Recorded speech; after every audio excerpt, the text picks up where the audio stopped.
सो hey guys, एक बार फिर से आप सभी का स्वागत है हमारे यूट्यूब चैनल पर। आज की वीडियो में हम एक हॉरर कॉमेडी मूवी को एक्सप्लेन करने वाले हैं एंड आई होप कि आपको काफ़ी ज़्यादा पसंद आएगी। इस मूवी का नाम है भूल भुलैया 2। वीडियो में आगे बढ़ने से पहले एक लाइक ज़रूर कर देना और ऐसी इंटरेस्टिंग वीडियोज़ के लिए हमारे चैनल को सब्सक्राइब कर ली सो दैट कि आप एक भी वीडियो मिस नहीं कर पाए। तो चलिए वीडियो को स्टार्ट करते हैं। मूवी की स्टार्टिंग में हमें एक हॉरर सीन दिखाया जाता है जहाँ पर कुछ पंडित मिलकर एक आत्मा को पकड़ लाए होते हैं और ये लोग उसको एक कमरे में बंद कर देते हैं।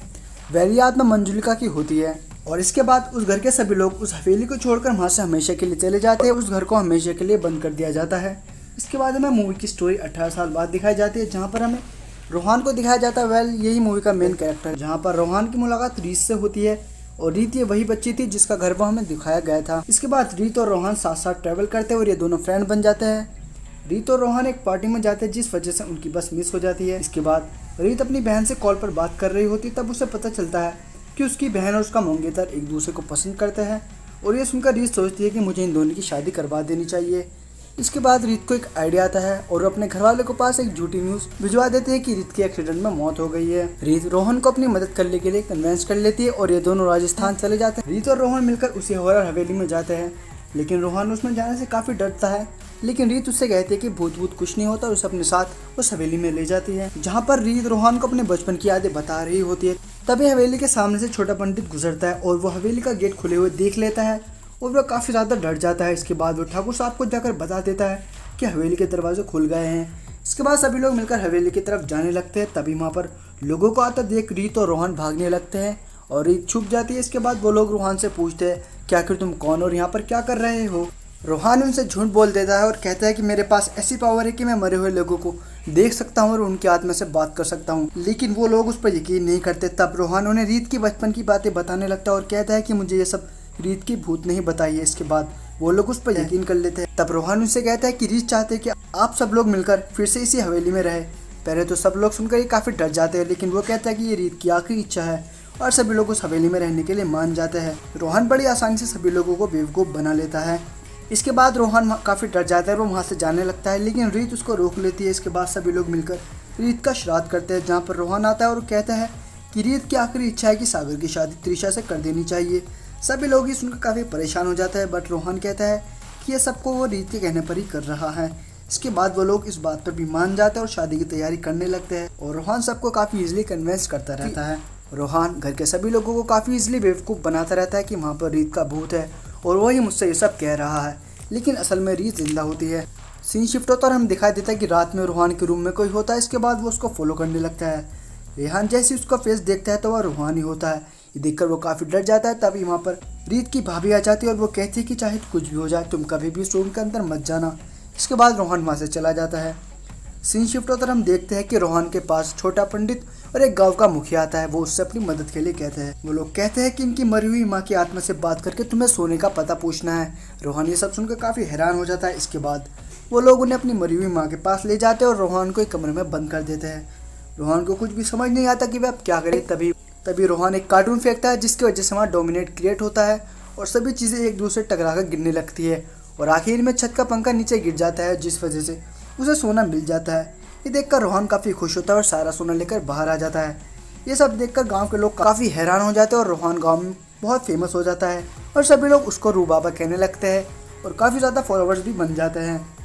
रोहन गांव और घर के लोगों को काफ़ी इसलिए बेवकूफ़ बनाता रहता है जो कि लिटरली काफ़ी ज़्यादा फनी सीन हमें दिखाए जाते हैं। इसके बाद हम देखते हैं कि पोटलू रीत को देख लेता है और वही सबको बता देता है कि उसने रीत को देखा है। इसके बाद रोहन उसको अकेले में ले जाता है और कहता है कि अगर तूने दोबारा रीत का नाम लिया तो मैं तुझे उसी कमरे में बंद कर दूंगा। इसके बाद हम देखते हैं कि चाचा और रोहन ड्रिंक करके उस रूम में जाने वाले होते हैं लेकिन तभी वहाँ अंजू भाभी आती है और उन दोनों को रोक लेती है। इसके बाद वो उन्हें मंजुलिका की हिस्ट्री बताती है।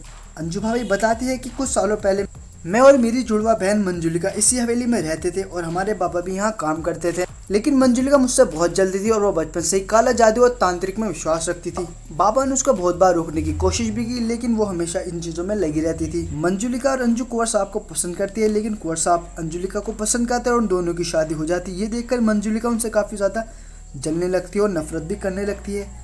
मंजुलिका अपनी बहन अंजू के ऊपर काला जादू कर रही होती है बट तभी वहाँ उसके बाबा आ जाते हैं उसको रोकने लगते हैं। इसके बाद मंजुलिका अपने बाबा को भी मार देती है और वो वहाँ जाकर अंजुलिका पर भी हमला कर देती है और उसके हस्बैंड को मारने वाली होती है, बट तभी अंजू उस पर धोखे से चाकू से हमला कर देती है और वह मर जाती है। और तब से ही उसकी आत्मा इस घर में घूम रही है और उसकी वजह से घर में 8 लोगों की मौत भी हो चुकी है। रोहन ये सब सुनकर काफ़ी डर जाता है। अगले सीन में हम देखते हैं कि छोटा पंडित रोहन और रीत को साथ में देख लेता है और ये देखकर काफ़ी हैरान हो जाता है। इसके बाद ये बात वो ठाकुर साहब को बता देता है और सभी लोग मिलकर रीत को पूरे हवेली में ढूंढने लगते हैं, लेकिन रीत रोहन के मना करने पर भी उसी हवेली के हॉरर रूम में जाके छिप जाती है और काफ़ी ज़्यादा ढूंढने के बाद भी उन्हें रीत कहीं नहीं मिलती। इसके बाद रोहन रीत को देखने के लिए उसी रूम में जाता है जहाँ पर हम देखते हैं कि रीत अब बिल्कुल बदल गई है और वो अजीब और हॉरिबल डांस करने लगती है। रोहन ये सब देखकर काफ़ी डर जाता है। तभी रीत हंसने लगती है और वो कहती है कि मैं बस मजाक कर रही थी और बहुत कुछ नहीं होता। इसके बाद ये दोनों वहाँ से चले जाते हैं और मंजुलिका की आत्मा आज़ाद हो जाती है। इसके बाद उनके घर में काफ़ी हॉरिबल चीज़ें होने लगती है और उन सबको यही लगता है कि ये सब बस रीत की आत्मा कर रही है, लेकिन रोहन और रीत को पता था कि मंजुलिका की आत्मा आज़ाद हो चुकी है, लेकिन वो इस बात को किसी को नहीं बताती है। इसके बाद रोहन वहाँ से भागना चाहता है, लेकिन रीत उसको रोकने के लिए कन्विंस कर लेती है क्योंकि उसे उसकी ज़रूरत थी। सीन शिफ्ट होकर हम देखते हैं कि मंजुलिका की आत्मा छोटे पंडित और बड़े पंडित को काफ़ी डराती है और उनको मारती है। इसके बाद वो दोनों वहाँ से भाग जाते हैं और रोहन को बताते हैं। इसके बाद रोहन मंजुलिका के पास जाता है और उसे लगता है कि ये मंजुलिका नहीं है।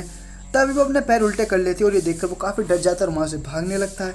इसके बाद वो रोहन का पीछे लग जाती है और वो पानी में गिर जाता है। अगले सीन में हम देखते हैं कि रोहन हवेली में होता है और अब उसके अंदर मंजुलिका की आत्मा आ चुकी है। रोहन वहाँ पर सिंगिंग करता है और वो काफ़ी ज़्यादा हॉरिबल डांस भी करता है। सभी लोग ये देखकर काफ़ी डर जाते हैं।